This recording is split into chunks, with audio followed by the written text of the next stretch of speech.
back. Today I'm going to be talking about what I'm going to be reading in the month of February and reading with intention and what does that mean and what does that look like. So here we go. Also, I'm wearing, you can't see it, which is a shame, my scrunchie perfectly matches my shirt. And you can't even see it in this video, so what are we doing here, folks? Anyways, I'm going to talk about what I'm going to be reading in February. So for the month of February, I have decided to really read with intention, open my eyes more to how I could do better in the year of 2021. So looking back on the year of 2020, I realized that while focusing a lot of my attention on Latinx authors is my intention and is what I want to do, I also want to open those doors up to people of color in general. And where I definitely am lacking is fictional work from Black voices. So wait right here. I have a pile next to me. It's quite a big pile. And I'm going to talk through the intentional reading I'm going to do in the month of February. Okay, so I actually do not have the other book with me because I lent it to a friend. But first, I'm going to talk about reading N.K. Jemisin for the month of February. So I'm going to be reading the Inheritance Trilogy and the Broken Earth Trilogy. This is going to be a reread for me. I've been craving it ever since I read The City We Became by N.K. Jemisin, and I just thought this is the perfect time. It's Black History Month, and why not? Because I am so excited to give it a go. N.K. Jemisin has a knack for creating fantasy and subverting my, what is that called? When you think something's gonna happen. I can't think of it right now. I'm gonna think of it while I'm editing and be so upset. Next, in the month of February, I'm going to be tackling some of the writing works of New Daughters of Africa. I picked this book up last year in the fall, and I've been picking away at it, but I'd like to read a few more stories. It is an anthology, so I've kind of just been reading little excerpts and picking away at it, but I would like to get a whole lot further if I could, if not finish it, though it is 1,000 pages, but I think it could be done. This is very dense writing and very impactful writing, so it doesn't read quite as quickly as, say, like a N.K. Jemisin book, but it's just as important, so I want to put it on my to-do for February. Next, I'm going to be reading With the Fire on High and Clack When You Land, both by Elizabeth Acevedo. She is a Dominican author, but she is Afro-Dominican, and I thought it was super important to take this time, still read with intention and represent Latin authors, but also bringing to light Afro-Latin is a theme. So I wanted to put a little bit of that representation on my TBR. These are my final Acevedos that I have to read, and I'm gonna be so sad when it's done. But also, can I please show you? Tell me that is not the most beautiful, beautiful hardback you've ever seen in your entire life. I love her. One of my favorite authors. I'm so excited and so sad to be finishing her entire body of work. I hope she comes out with something this year, or I'll just be lost. I won't know what to do. Next on the docket, we have The Water Dancer. So I have been putting this off for quite a while. I read the first 50 pages last year and it was beautiful, but I was in the middle of a couple of other reads, so it wound up just falling on my cart and just sitting there waiting for the right time. But the right time is now, and I'm gonna read it. And actually the audiobook is available through Libby, my library, so I might actually kind of do both and have a little bit of fun with it.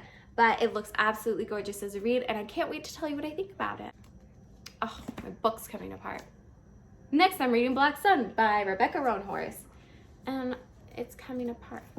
Very sad. But Rebecca Roanhorse is a Indigenous Afro writer. Afro-Indigenous? I'm so sorry if I'm getting that wrong. I'm not sure which it is.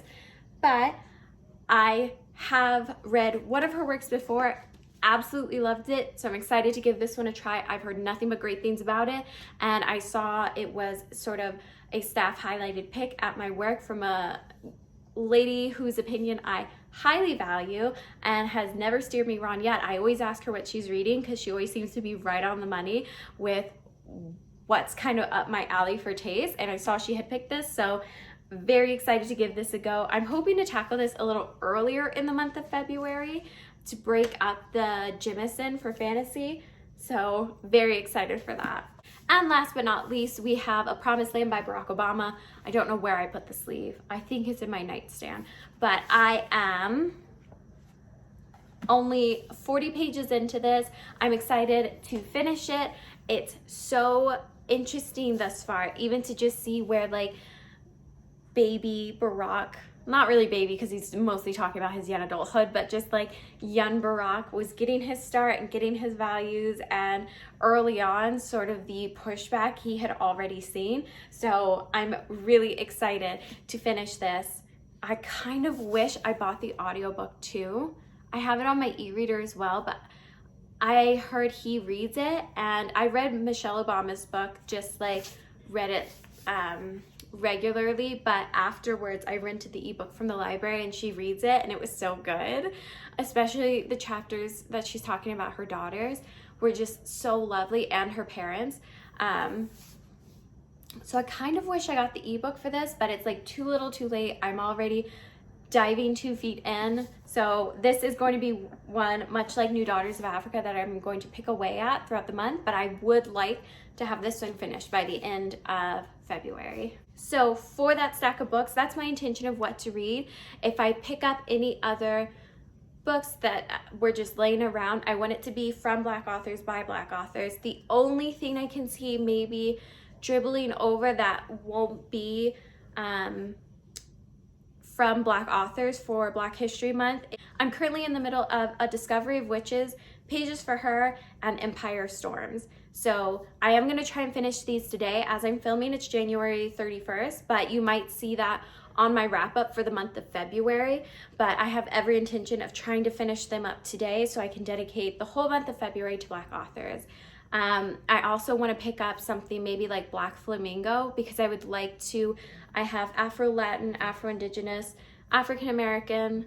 I would like to have representation for LGBTQIA from the Black community on this list somewhere, but I'm not exactly sure. I'm gonna have to kind of walk the shelves at my work and see what I can find. But beyond that, I am super excited. There's a lot of books on here that I cannot wait to read.